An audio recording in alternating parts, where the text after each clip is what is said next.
마태복음 22장 묵상 함께 떠나볼까요?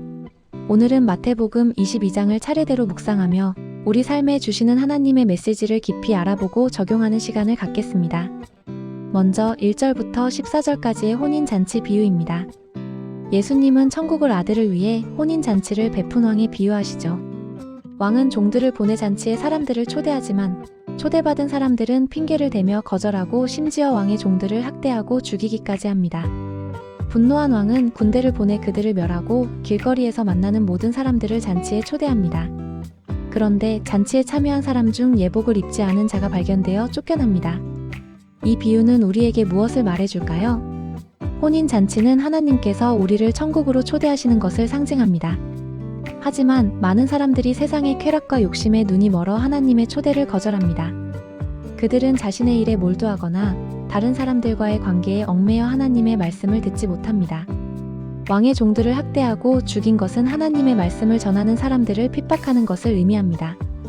예복을 입지 않은 사람은 구원은 받았지만 천국에 합당한 삶을 살지 못하는 사람을 상징합니다. 우리는 하나님의 초대에 기쁨으로 응답하고 천국에 합당한 삶을 살아가야 합니다. 그렇다면 우리는 어떻게 살아야 할까요? 매일 말씀을 묵상하고 기도하며 성령님의 인도하심을 따라 살아야 합니다. 또한 우리의 생각과 행동을 돌아보며 하나님 보시기에 합당한 삶을 살도록 노력해야 합니다. 다음으로 15절부터 22절까지는 가이사에게 세금을 바치는 문제에 대한 이야기가 나옵니다. 바리새인과 헤롯 당원들이 예수님을 시험하기 위해 세금 문제를 질문합니다. 그들은 예수님을 함정에 빠뜨리려고 했지만 예수님은 가이사의 것은 가이사에게, 하나님의 것은 하나님께 바치라고 현명하게 대답하십니다.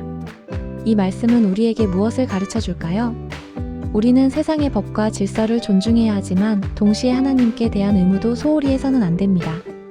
우리는 세금을 성실하게 납부하고 국가에 봉사해야 합니다.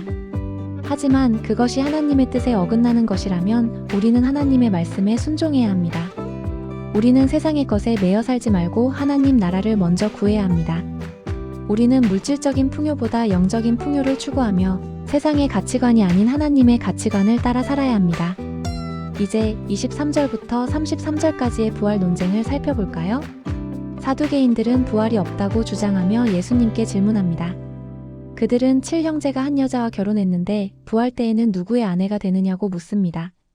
예수님은 그들의 무지를 지적하시며 부활 후에는 장가도 가지 않고 시집도 가지 않으며 하늘에 있는 천사들과 같다고 말씀하십니다. 또한 하나님은 아브라함의 하나님, 이삭의 하나님, 야곱의 하나님이시라며 하나님은 죽은 자의 하나님이 아니라 살아있는 자의 하나님이시라고 말씀하십니다. 이 말씀을 통해 우리는 무엇을 깨달을 수 있을까요? 부활은 우리의 소망입니다. 우리는 이 세상에서 고난과 어려움을 겪지만 부활의 소망을 품고 살아갈 수 있습니다. 부활 후에는 이 세상의 모든 슬픔과 고통이 사라지고 영원한 기쁨과 평안을 누리게 될 것입니다. 우리는 부활을 믿으며 영원한 삶을 준비해야 합니다. 우리는 우리의 삶을 통해 하나님께 영광을 돌리고 다른 사람들에게 복음을 전해야 합니다. 다음으로 34절부터 40절까지는 가장 큰 계명에 대한 이야기가 나옵니다. 한 율법사가 예수님께 율법 중에서 가장 큰 계명이 무엇이냐고 묻습니다. 예수님은 내 마음을 다하고 목숨을 다하고 뜻을 다하여 주 너의 하나님을 사랑하라와 내 이웃을 내 자신같이 사랑하라가 가장 큰 계명이라고 대답하십니다. 이 두 계명은 율법 전체의 핵심이며 기독교 신앙의 근본적인 가르침입니다. 우리는 어떻게 이 계명을 지킬 수 있을까요? 우리는 하나님을 사랑하기 위해 매일 말씀을 묵상하고 기도하며 예배에 참석해야 합니다. 또한 우리의 생각과 행동을 통해 하나님께 영광을 돌려야 합니다. 우리는 이웃을 사랑하기 위해 다른 사람들을 섬기고 돕고 위로해야 합니다.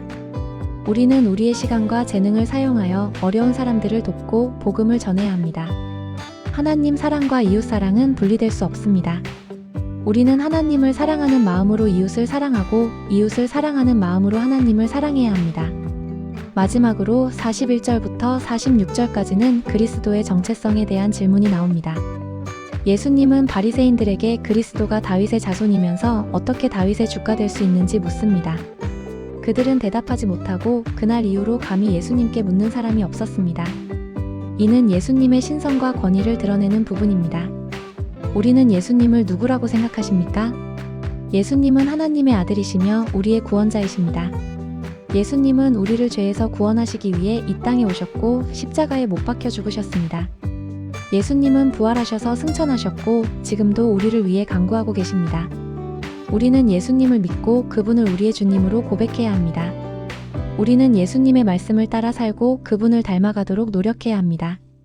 마태복음 22장을 묵상하면서 우리는 하나님의 초대에 합당한 삶을 살고 있는지, 세상의 것에 매여 살지 않고 하나님 나라를 먼저 구하고 있는지, 부활의 소망을 품고 영원한 삶을 준비하고 있는지, 하나님 사랑과 이웃 사랑을 실천하고 있는지, 예수님을 우리의 주님으로 고백하고 있는지 스스로에게 질문해야 합니다. 이 묵상을 통해 우리의 믿음이 더욱 굳건해지고 하나님과의 관계가 더욱 깊어지기를 바랍니다. 아멘.